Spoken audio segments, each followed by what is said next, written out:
this series, I'm painting a randomly determined Space Marine, with both the colour scheme and the artistic style picked by spinning 2 wheels. This time... Nice. Love salamanders. And the style of the salamander is going to be... Oh. Oh. Okay. For those of you who don't know, John Blanche has been an extraordinary influence on the world of Warhammer 40,000. He's been an artist working with Games Workshop for decades, and purely by chance, the month that I was painting this model, he actually retired from GW. So this seems very fitting. He's worked in lots of different styles, but there is definitely something called Blanchitsu, which is, I think, based on this series of portraits that I'm familiar with from the 4th edition rulebook. It's quite possible that they are older. But I spent some time looking through these portraits and tried to work out what made them so Blanche. What I came up with was very extreme highlights, like there's maybe a smooth gradient, but the final highlight is almost always really thick and really extreme. The shadows, however, are hashed. There's normally some kind of hashed shading going on. Colours are typically muted, though there is this background kind of orangey, yellowy tone, with the exception of reds. Stuff like reds and maybe some oranges really pop out, like this Admech character. Yeah, the red is the star of the show here, as is flicked highlights. Possibly this is the thing that defines the style more than anything else, is taking your highlight colour and just flicking it across the model with this splash that feels very chaotic and gives it lots of energy. And the figures themselves, like the posing of the figures within these portraits, tend to be very dynamic and heroic, but with this splash of highlight over them, which is really cool. I love this style. And while I did look for artworks from John Blanche featuring salamanders, I didn't find anything, so I didn't really have a reference point for salamander specifically, though I did find this picture of a Chaos Space Marine, which is quite similar. So with all that being said, I started by assembling an intercessor, and yeah, it didn't come pre-painted. I've got a bit of a confession to make. I built this model and spent a whole evening painting it, and I completely forgot that I was a YouTuber. I literally finished painting, put my brush down, stood up and went, oh, fuck! So yeah, sorry, the first bit of footage here is after an evening's worth of work.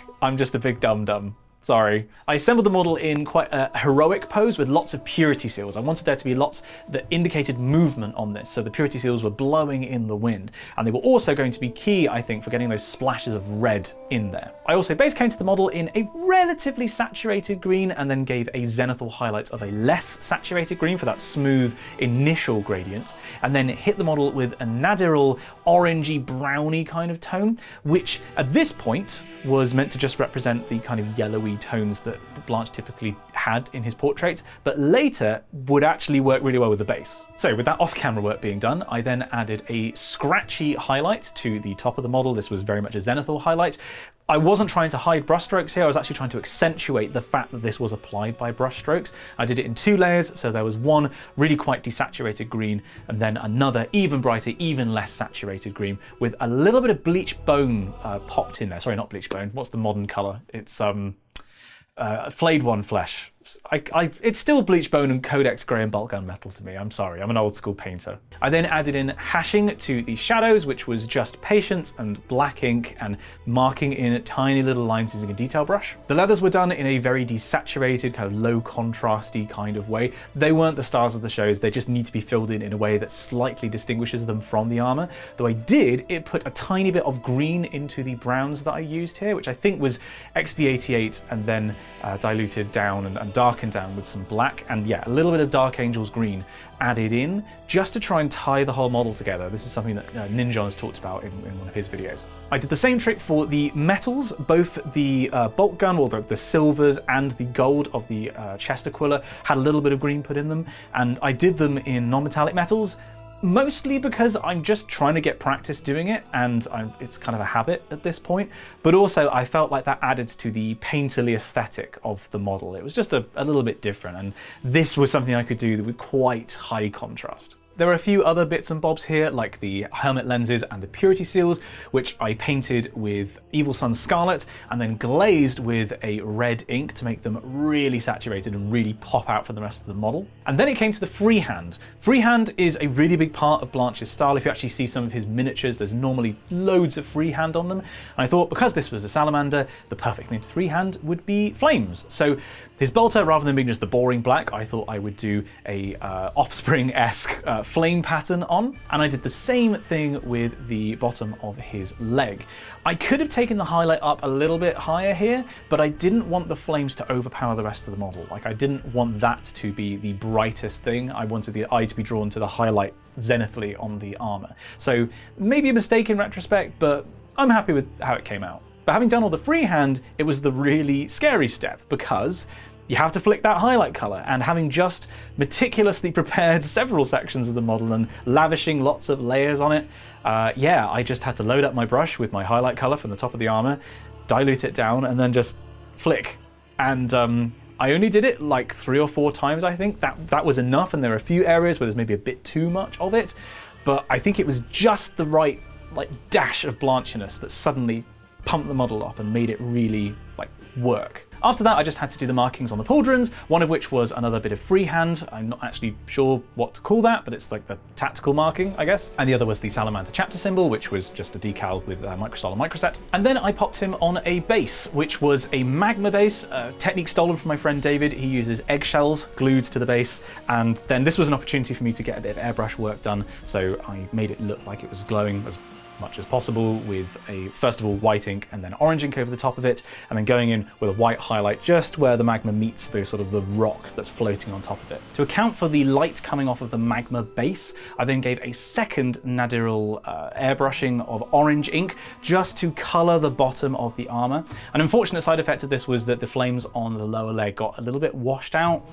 Can't tell if I prefer it this way or not. Before it was a lot more sort of bright and in your face, but it definitely ties the model to its base in a nice way, so I'm not complaining. If I'm honest, the base is rushed, but I'd run out of time. I had to get it done by the end of the month, and I wanted the model to be finished, which with that step, after I inserted him into the holes, he was.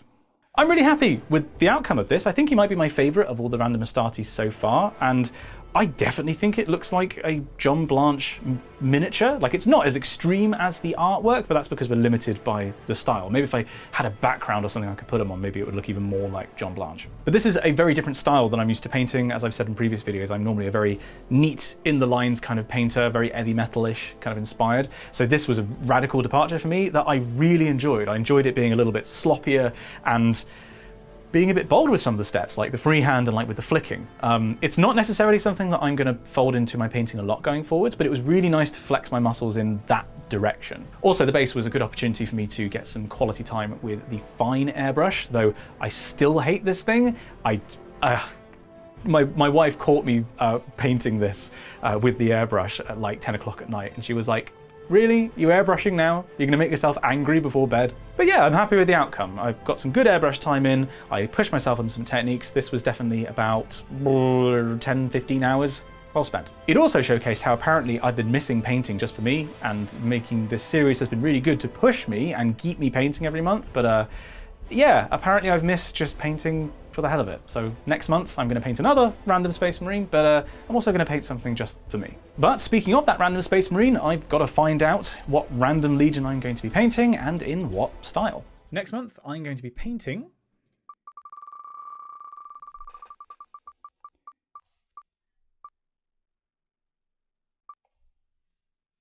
another Green Legion, Dark Angels. Okay, never painted a Dark Angel before. I've got some choice here. I could do you know, Heresy era Deathwing. I could do Ravenwing. I could do modern. Let's say modern. Okay, I'm gonna say now modern. And the style I'm worried about. This could go one of a few ways, and there are a lot of bad options on here.